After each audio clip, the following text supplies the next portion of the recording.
Good afternoon and welcome to the final session in our live cooking demonstrations, and I'd like to pass you over to Neil, who's going to be cooking our chicken casserole today.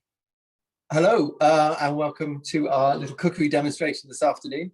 I'm actually a food technologist rather than a chef. I did study catering when I first left school and then studied food technology. So I'm more used to cooking and presenting to supermarkets than sort of the general public, but I have done a few cookery lessons to local school kids over the past few years. So hopefully I'll just demonstrate some techniques and to create a pretty tasty and easy supper. So I'll crack on. I'm going to demonstrate each step of the way. So if you know how to chop an onion and you want to fast forward, carry on, but otherwise stick with me and we'll go through each step so you can follow it step by step. A few techniques along the way and tricks along the way. If you've got a plastic chopping board, they sometimes slip around on worktops. So a lot of chefs will use a damp J cloth or tea towel, put that underneath, and it just stops your board moving. This recipe has got chicken in it. We don't want extra fingers and bits of human body in there. So let's try and cut things safely. We'll start with the onion. Everyone's got different techniques of how to do it. I prefer to just cut off the top, turn it round, cut off the bottom. All about keeping things safe on the board when you're cut. So I've made a nice flat surface there. It's steady. Cut down through, and then you should be able to just get your fingernails in behind the paper and remove the outer skin. So do that on both halves. The recipe actually says 2 red onions, but we've got these great big white ones, so we're just going to use 1 today. But I always think recipes are there to be improvised as well with what you've got in the cupboard. So I've cut it in half, the skin's removed. I tend to cut down, slice through, holding the outer edges to try and keep those slices together. And then I'll turn it round. And I tend to try and use a claw to keep my fingers, if you keep your fingers out like that, you like to chop them, keep them back, and then use your knuckles just to hold the knife away from the end of your fingers and just cut through, keep going. And then you get to the point where the onion starts to topple. So if you turn it over, so you've got flat surface on the board, you can just go through the last bit. Really straightforward. I mean, the chefs do it all fancy where they keep a core at the end, and which is fine. And I was taught to do that, but I just try and keep things simple as I can. So we'll do the other half now. So I'm just going to slice through all the way along. Quite chunky. This casserole is nothing fancy about it. You know, it's rustic, tasty. That's the most important thing. So gather all the slices together, cut through, again, fingers back, use the knuckles to keep the knife away. And then that last bit, turn it over its end and finish it off. So there we go. That's 1 onion. So the recipe says 2, we'll just do that. That's plenty for 4. Clove of garlic. Again, same as the onion, top and tail. And then I put the knife over the garlic, smash it down. If you're apprehensive, you can do it with a wooden spoon or something just to break that. But by crushing it, it cracks the papery skin and it peels off quite easily.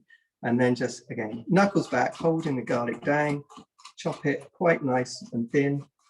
And then holding the tip of the knife, chop it through to make those big slices just slightly smaller. We're not going fancy here, that's fine. So that's our onion and garlic prepped. We're now going to put a tablespoon of oil in our pan. I would never, ever measure this out at home. I'd always pour it in, but do it properly today. So that's 1 tablespoon of oil has gone in. And then we're going to add the onion and garlic to the pan. So it's on a medium heat.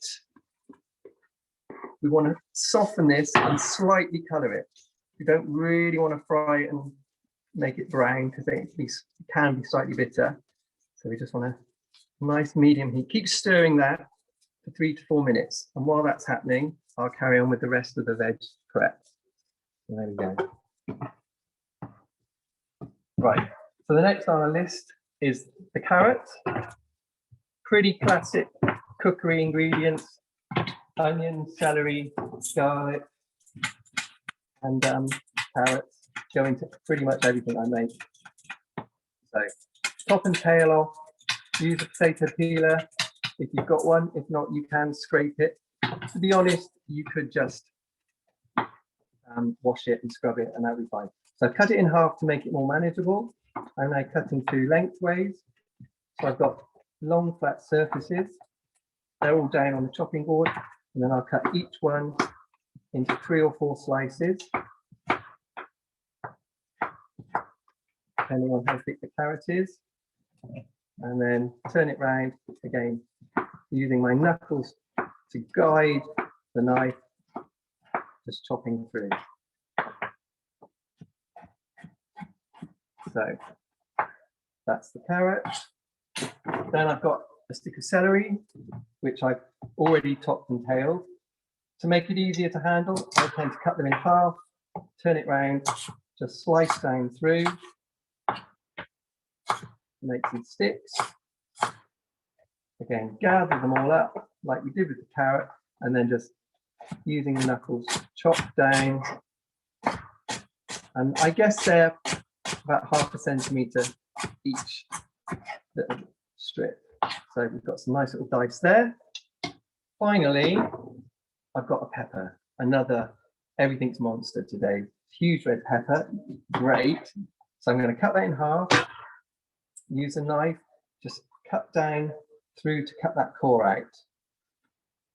And try and cut away from you just in case the knife slips. Pull that last bit out.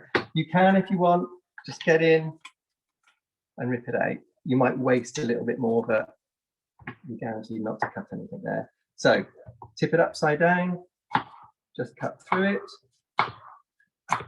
I'm keeping this quite chunky to give a bit of texture. I'll just give our onions a bit of a stir, make sure they're not sticking. They're doing quite nicely.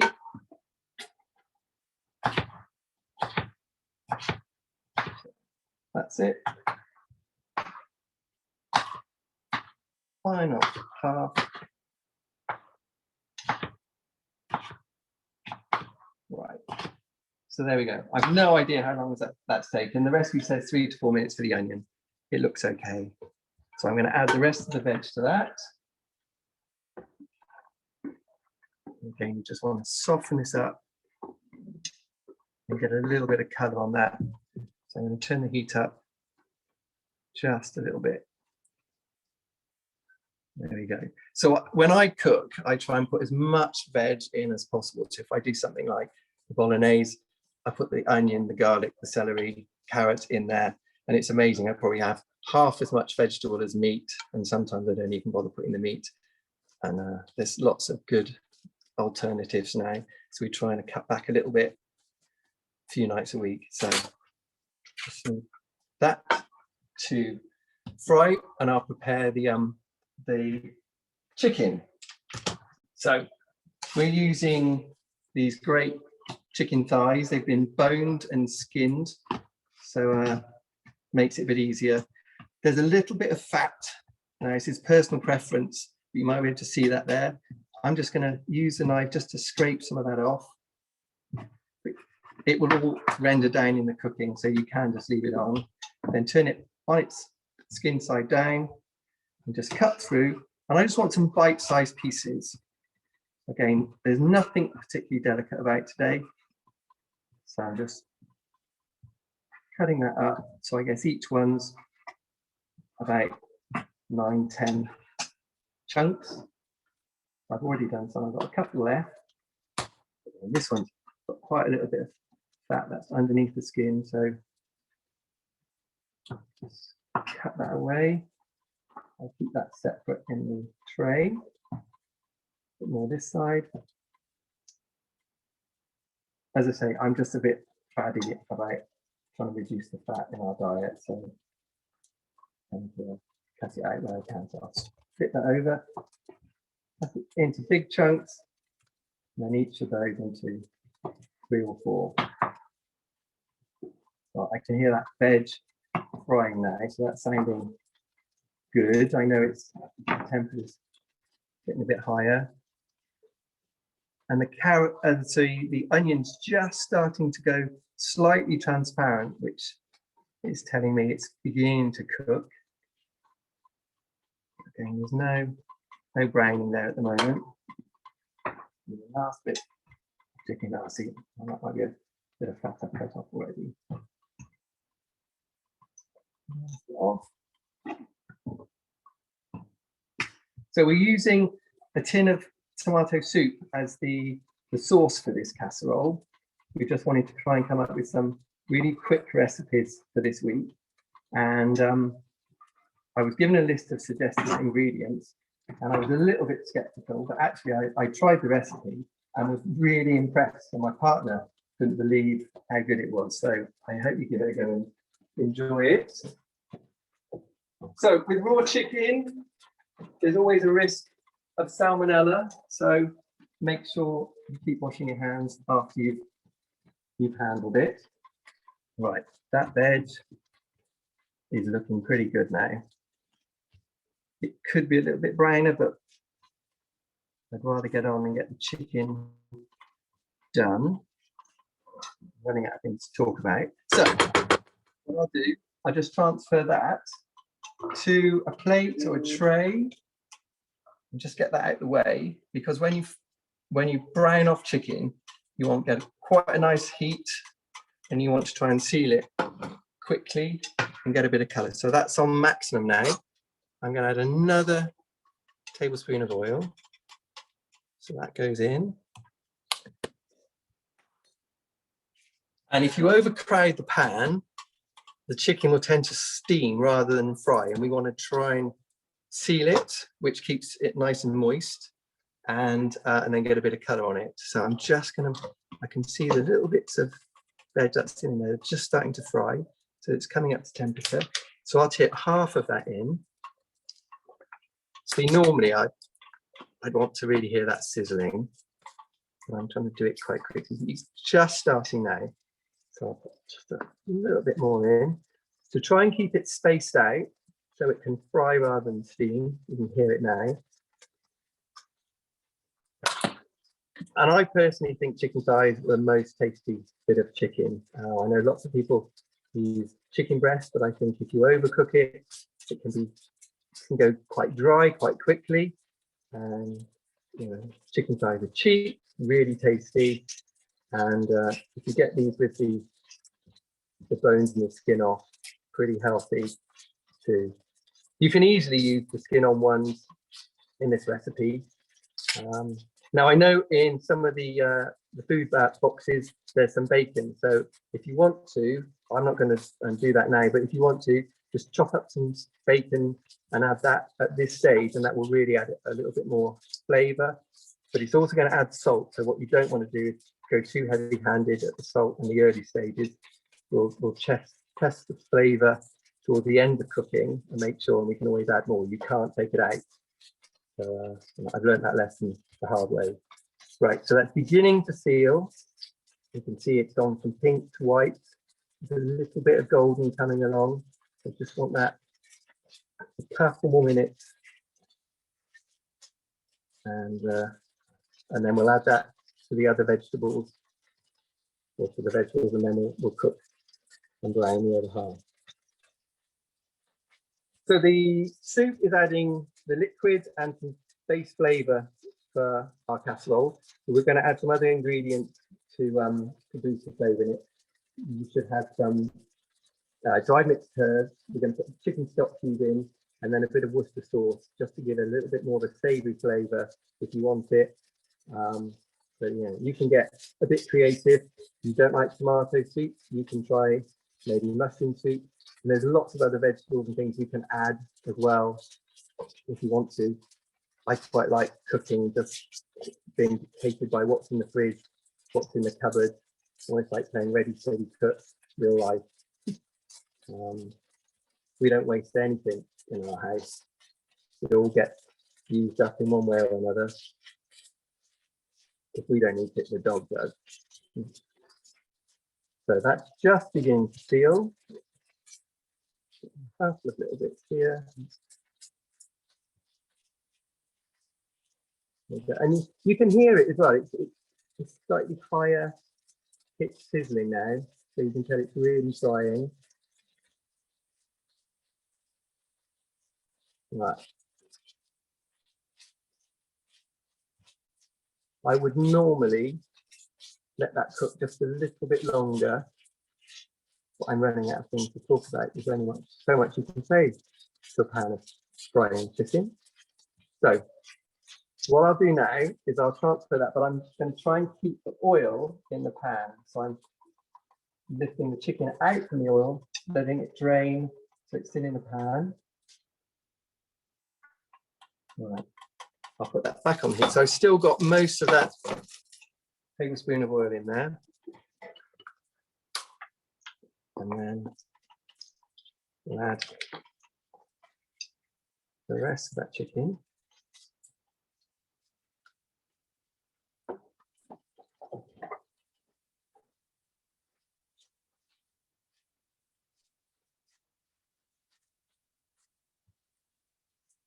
It's exactly the same. This is a little bit like watching paint dry now. I'm just going to repeat the same process. So what I'll do, I'll just season this up.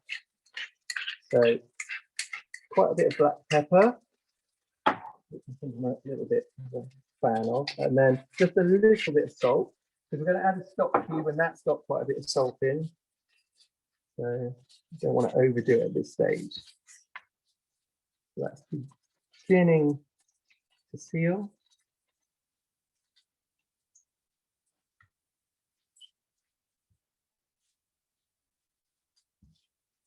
Right, we'll just give that another minute or two, and then we'll add everything back to the pan.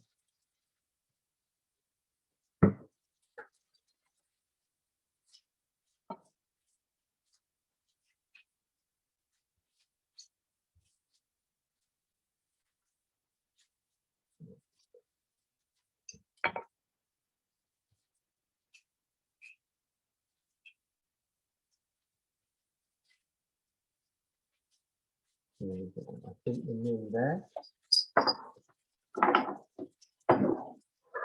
So I'm just going to take the vegetables and the chicken we sealed off earlier. I'm going to add it all in now.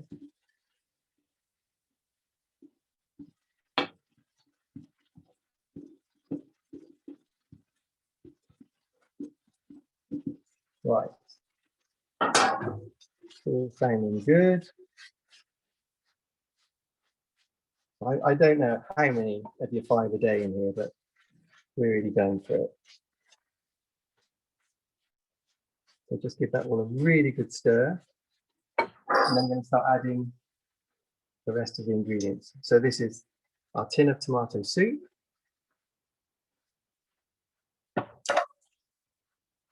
So that's quite a bit of liquid, but it's not enough.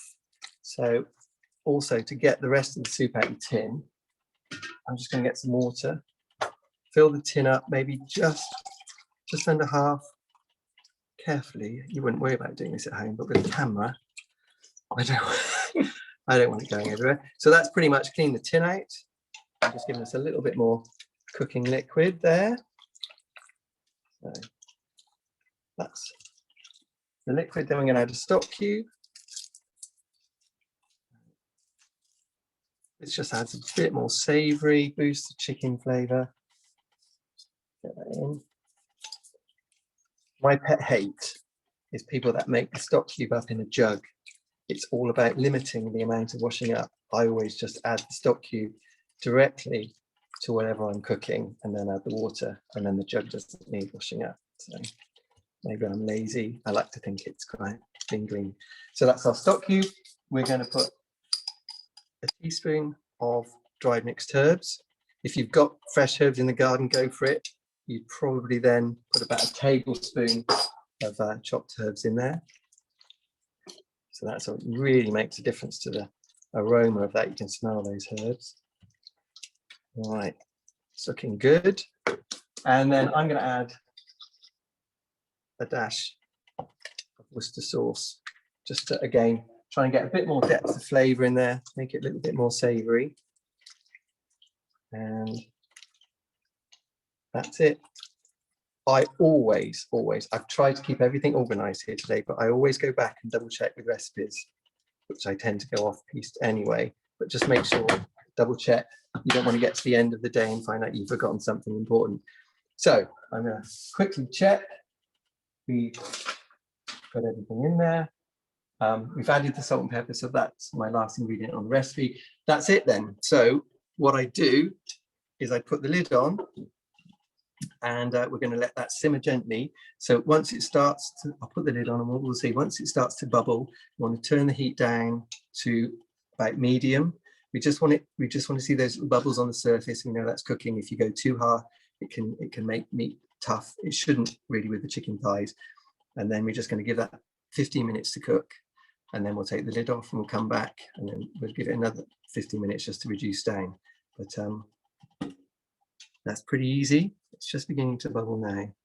So I'm good with that. So I'm going to turn that down, and we'll come back in a bit and have a little look.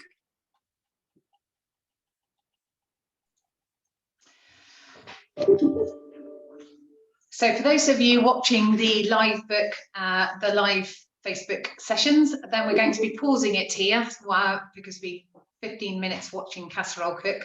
As Neil was saying, it's a bit like watching paint dry. However, thank you very much to Neil. It's been an amazingly quick recipe. Whenever I think of casserole, I think of something that's going to take me forever to prepare. And the fact that we've done it in 20 minutes is really amazing. So definitely one I'm going to be trying at home. And the smell in my office is amazing. So thank you very much for that. That was our last session.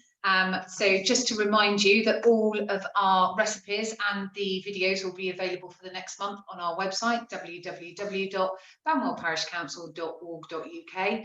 This is a brand new initiative for us, so we'd really welcome your feedback, whether you send that via email to clark@banwellparishcouncil.org.uk, message me via Facebook, or any of the other ways that you can contact the Parish Council. Thank you for watching.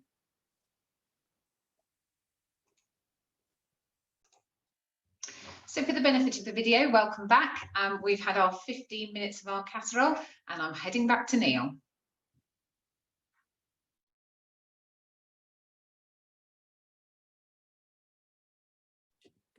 Hello again. We've been watching this like hawks for the last 15 minutes. So it's been bubbling away.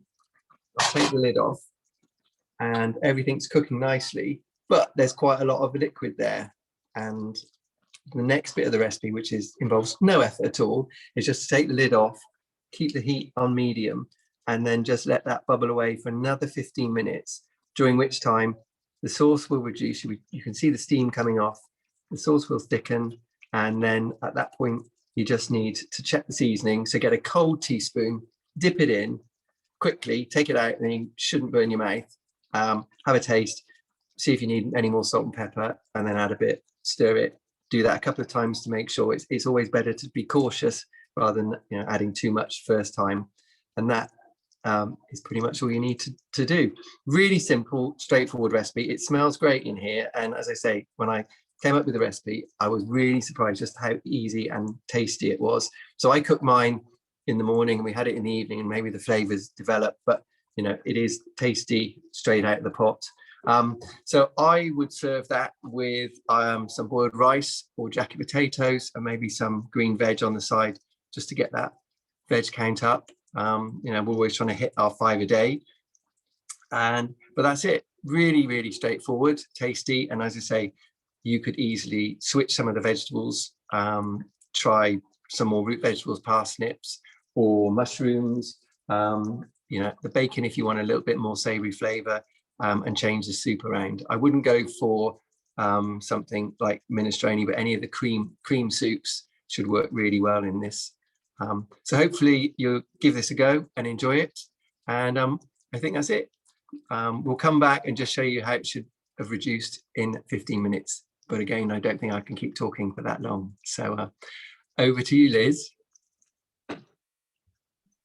Okay, for the purpose of the video, this is part 3, the final part of our wonderful chicken casserole. My tummy is grumbling as I can smell it in the office. Over to you, Neil. Okay, so welcome back to the kitchen where we've literally been staring at this for the last 50 minutes. And during that time, the sauce has thickened and the flavors have intensified a little bit. I had a quick taste. I'll just try again. So it's a cold spoon in. It shouldn't burn your mouth. So that's really not bad. Maybe just a touch more salt and pepper.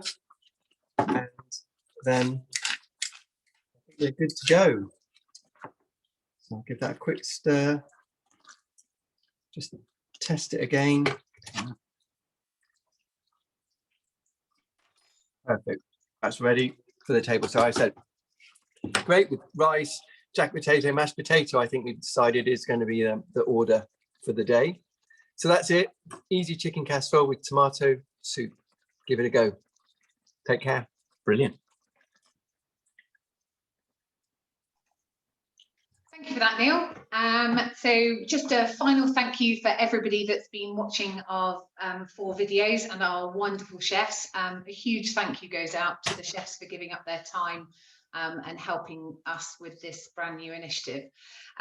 Also, thank you to all of the people that have supported us for the Banwell Garden Centre, Stonebridge Farm, the Trussell Trust, and Banwell and Churchill School that have supported this initiative. Thank you again for watching. Your feedback would really be appreciated. So please send us a message. Goodbye.